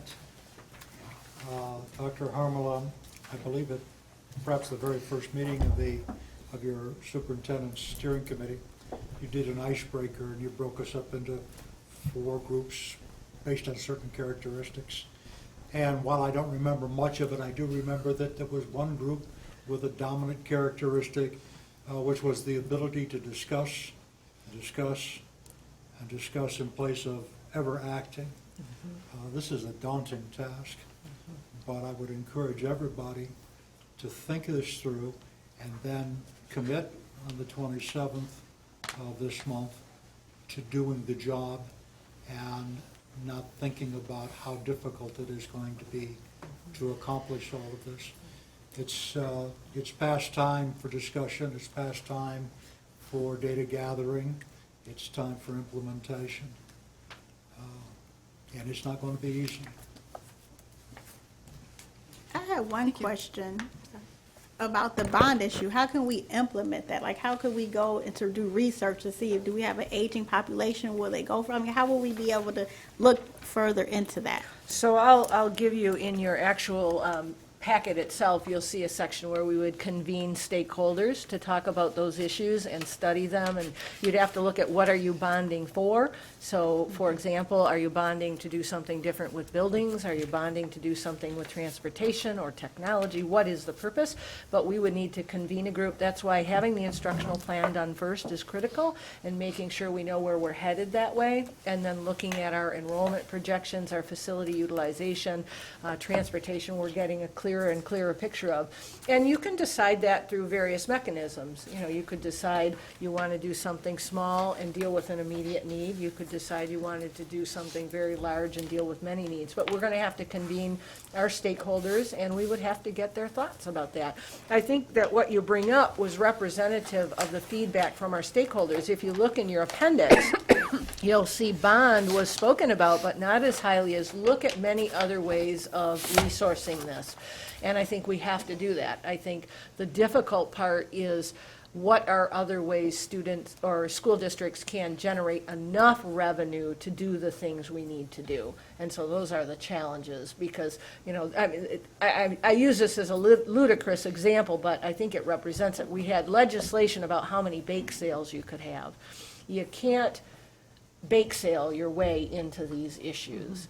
So trying to say there would be some sort of minor ways we could deal with all of the financial need is probably not as representative as our need really is. So we'd have to engage our community to say, what is your tolerance for that? Yeah. Any other questions? Thank you, Dr. Harbaugh. Thank you, Mr. Silveri. Our next item on our agenda, 28316, review and approval human resource items. Mrs. Bold. Thank you. Good evening, Madam Vice President, members of the board, and our members of our listening audience. Tonight I have the pleasure of recommending for your approval the placement of Ms. Lisa Mockridge to the position of Assistant Principal at Wayne Memorial High School. Ms. Mockridge holds a Bachelor of Science and Master of Arts degrees from Eastern Michigan University, and she will have an Ed Specialist degree from the University of Toledo next month. In fact, right now, Ms. Mockridge is in China on an educational exchange, so she wasn't able to join us tonight. Ms. Mockridge has been employed with the Romulus School District since 1996. She served in the following capacities: Special Education Teacher, Special Education Department Chair, Teacher Consultant, Guidance Counselor, Guidance Department Chair, and she's currently serving as the Early College Director and their Virtual Education Supervisor. Lisa holds a secondary teaching certificate, and she meets all the requirements for an administrative certification. Take a motion. So moved. Moved by Dr. Weaver. Support. Mrs. Hines. Discussion? Is she here in the audience? Do the Cherokee. Oh, I'm sorry. Ms. Bowl. I'm sorry. Yes.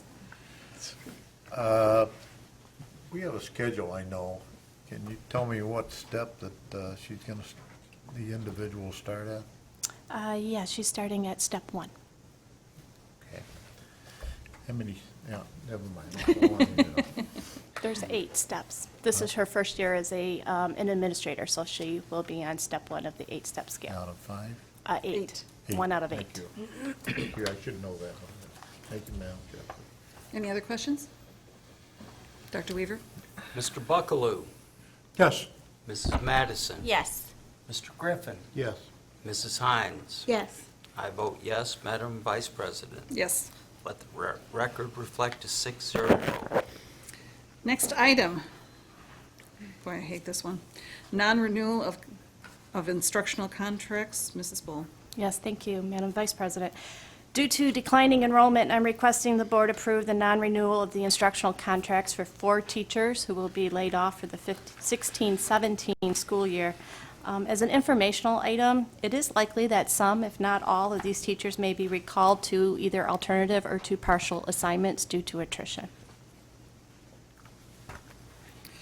Motion. Move approval. Support. Moved by Mr. Weaver, Dr. Weaver, I'm sorry, and seconded by Mr. Griffin. Discussion?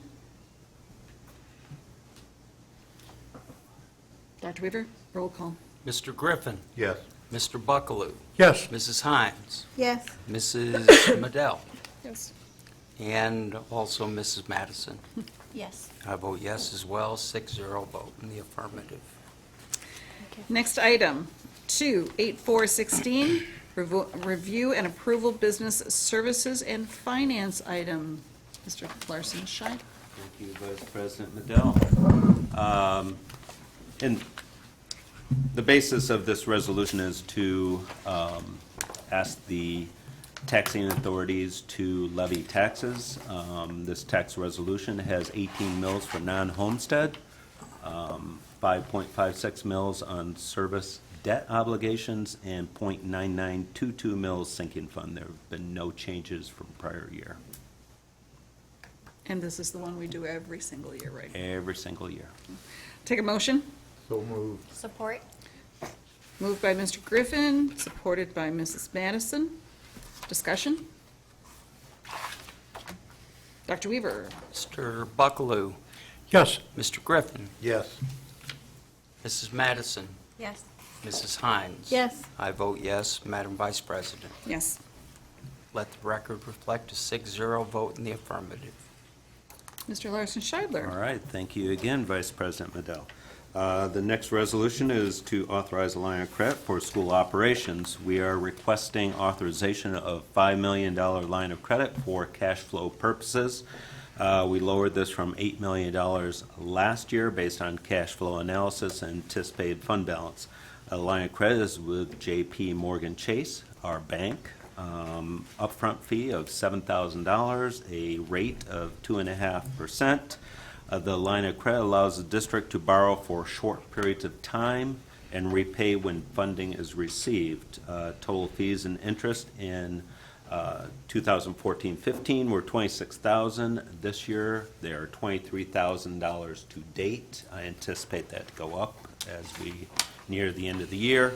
An alternative that we always consider is a loan through the state, which is a 12-month loan. What we'd have to do is we'd be required to take $5 million out for 12 months, therefore paying interest for the 12 months.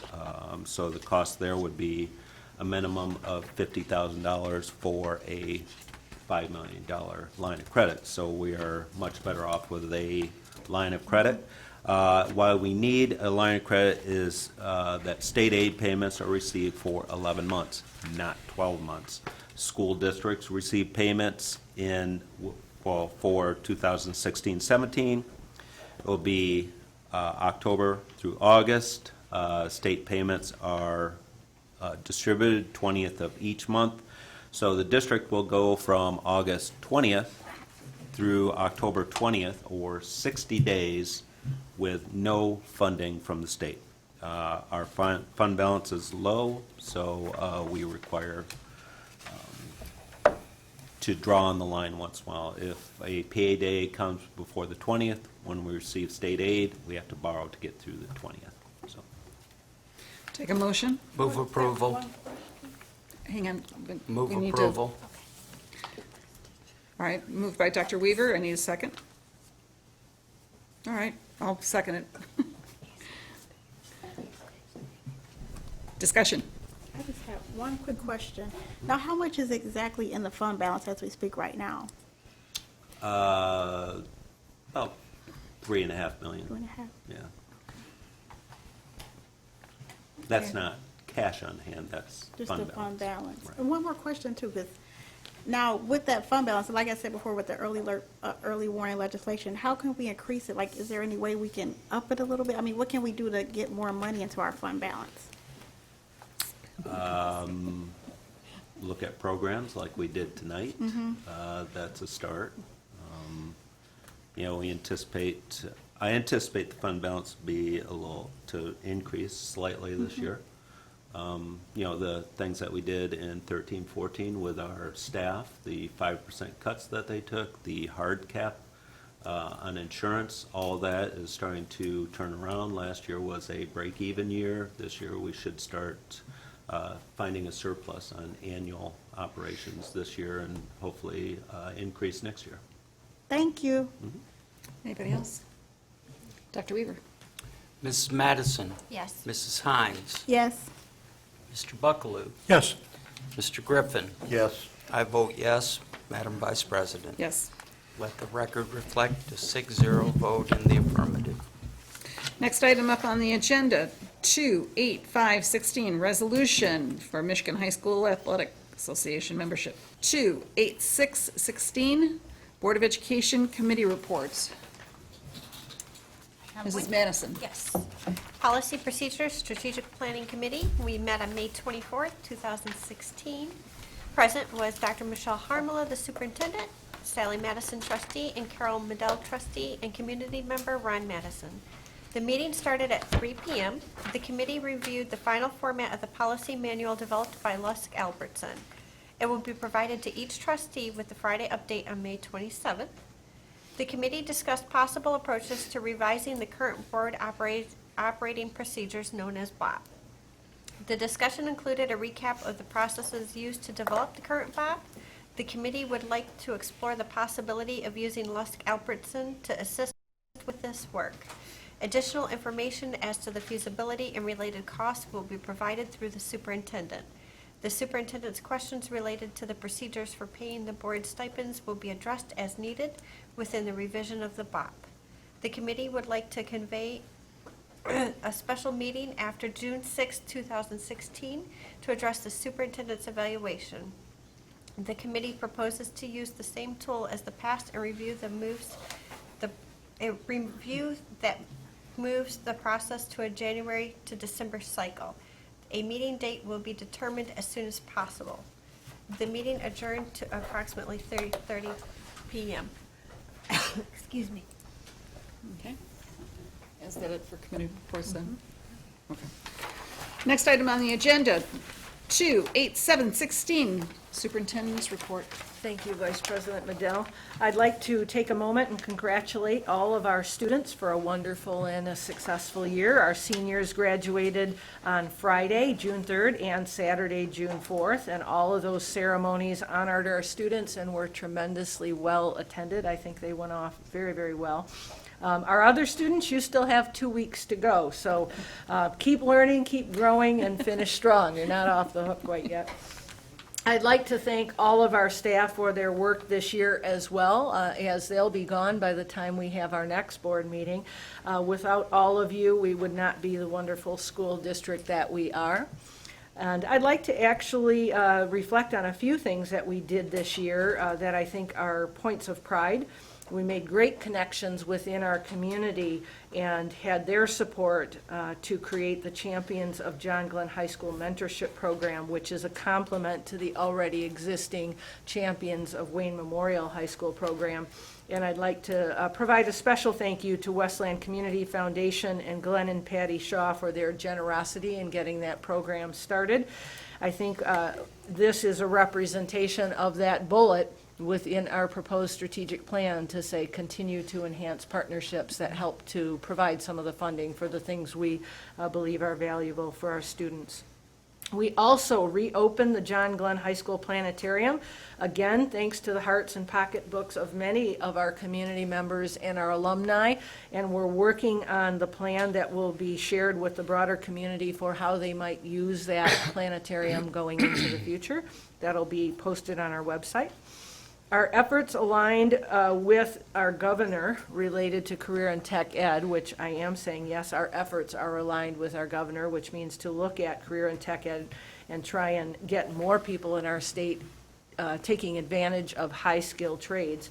It did pay off last year in that we saw a slight increase to the school aid fund relative to career and tech ed for our K-12 programs, it grew slightly. There is projected in the school aid fund, again for this year, some additional monies for K-12 career and tech ed.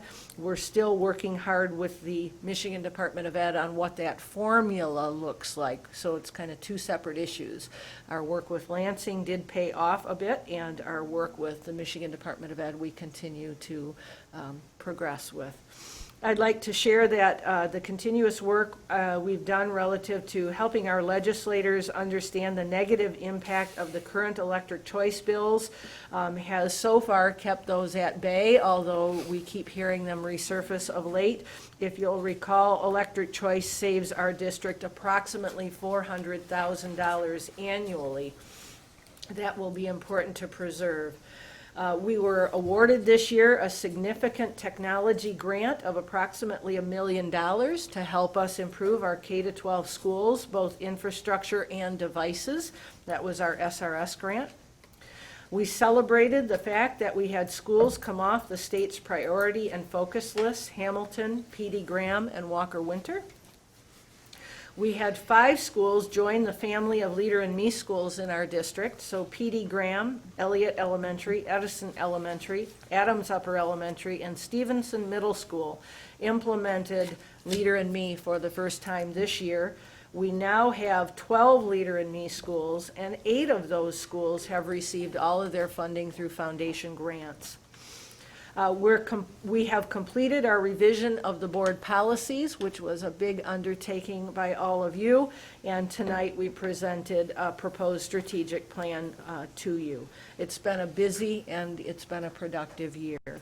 Finally, I'd like to share that we're monitoring the outcomes of the state school aid bills for 2016-17.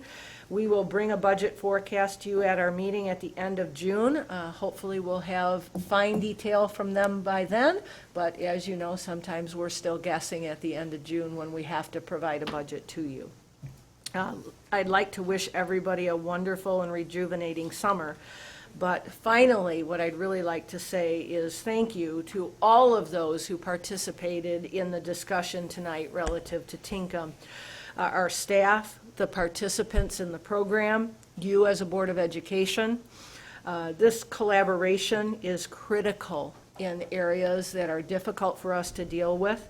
Every person's desires can't be met, as we well know, but we have to listen to people's thoughts and concerns and wrestle to come to the best decision we can. I truly appreciate everybody's involvement. I want to thank you as a board in particular, because I know this was not an easy decision. But I also want to thank those who participated, because I think everybody knows we were being torn from multiple sides. The heart to want to do what educators do, which is to provide people an opportunity to grow and to learn, at the same time recognizing we have an obligation to provide a balanced budget to you as a board and to our state. So I thank everybody for their participation, although difficult for people, I know. So thank you very much. Thank you. Next part of our agenda, 28816, citizen comments, non-agenda items. Dr. Weaver.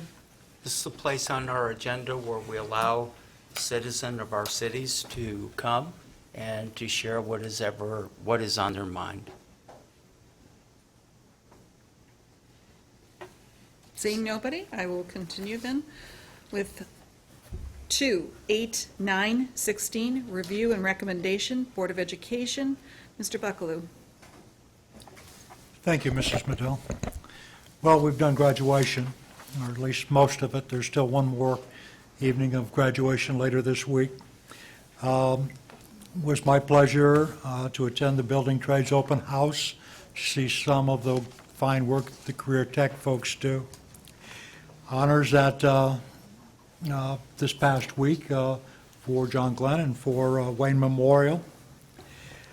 Last Tuesday, Ms. Hines and Mrs. Medill and I had the opportunity to go to Lansing to the MASB Legislative Conference, and we learned through presentations of a number of legislators and and other people in our organization some of the pressing issues and some of the hot topics that are moving their way through Lansing.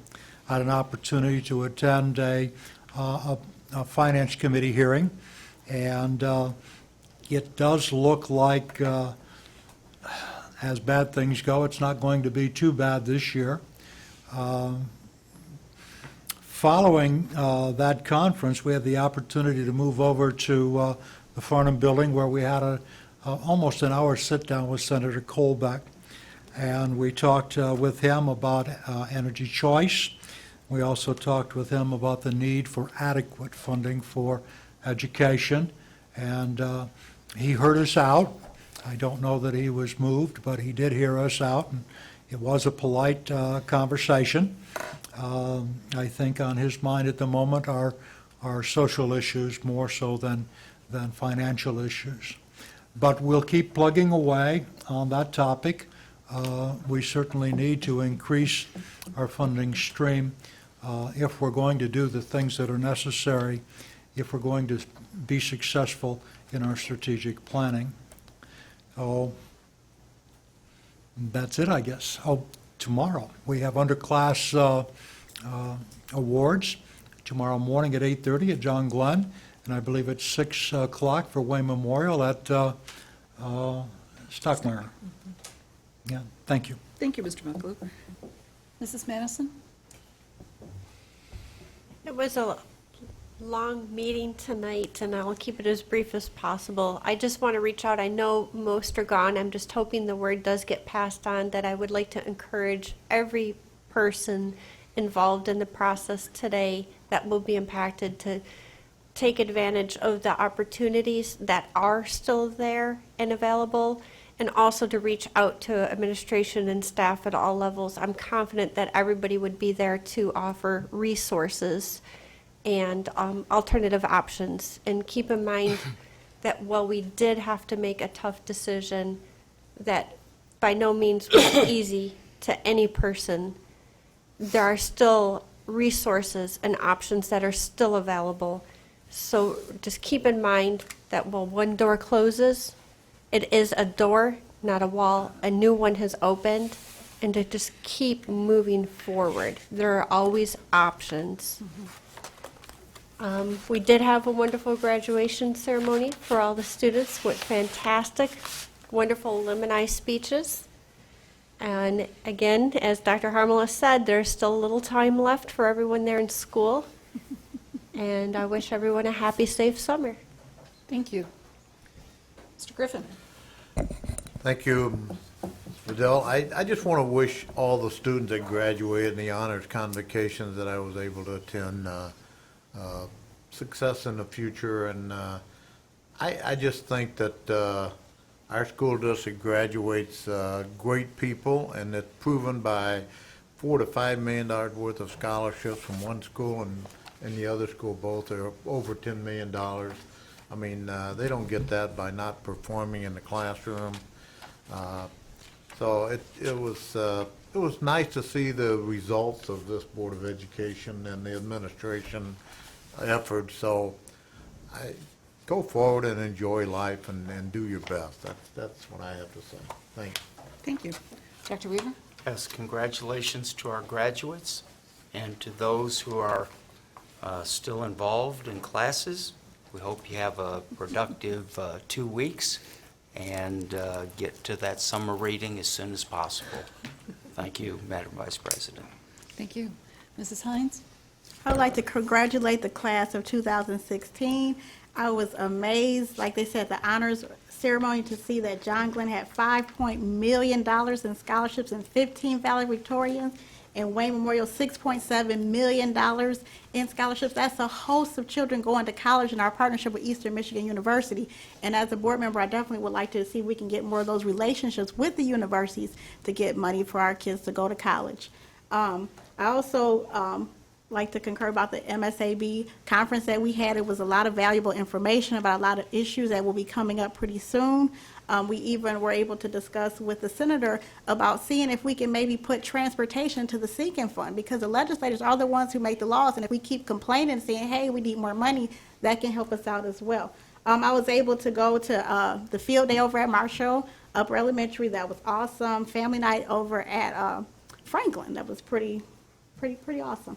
So tomorrow, actually Wednesday, they're having a canoe trip at Marshall. So, you know, they have so many activities that gets our kids out. Sometimes if they live in the city, they might not able to go to the country to go like horseback riding or canoeing. So one thing I do like about our district, we do a lot of programs to help our kids, like even the ones where we took them to the colleges, you know, like in upper elementary, that's very important. So those type of programs are very important. And like today, you know, my heart is felt about the decision that we made. And I really worry about, you know, what's happening in this district. We're doing a great job with our finances. And, you know, when I concerned one of my fears about emergency manager, unfortunately it was taken out of context. That's one of my fears. We are doing a great job at balancing the budget. But at the same time, we can't be naive that if we're not financially responsible, it could happen. So I just want to, you know, put that on record. But, I mean, you guys do an awesome job. Every time we have contracts, you're right, like, we're like beneath, you know, whatever the expected goal was supposed to be. So you do a lot of money, a lot of good things that saving us money with our budget. So I do appreciate what you all do. But yeah, unfortunately, it was taken out of context. That is my fear. I do not want that to happen. We're doing a good job, and I just want to put that on record. Thank you. Usually I have a lot to say, not tonight. My philosophy has always been no good decisions are made after 9 o'clock except for adjournment. But I do want to say I'm so very proud of our students. Doesn't matter if they're in a preschool or if they're in an alternative program, special ed. I'm so proud of our kids. We have students going off to Georgetown, Stanford. We must be doing something right. It's not an anomaly. It's not a fluke. With that said, have a great summer, students. Stay safe. And don't forget about Meet Up and Eat that we are going to be offering this summer. Motion for adjournment? So moved. Support. Moved by Mrs. Madison, seconded by Mrs. Hines. All in favor? Aye. Opposed? I don't get up. Good. Motion carries. I'll share.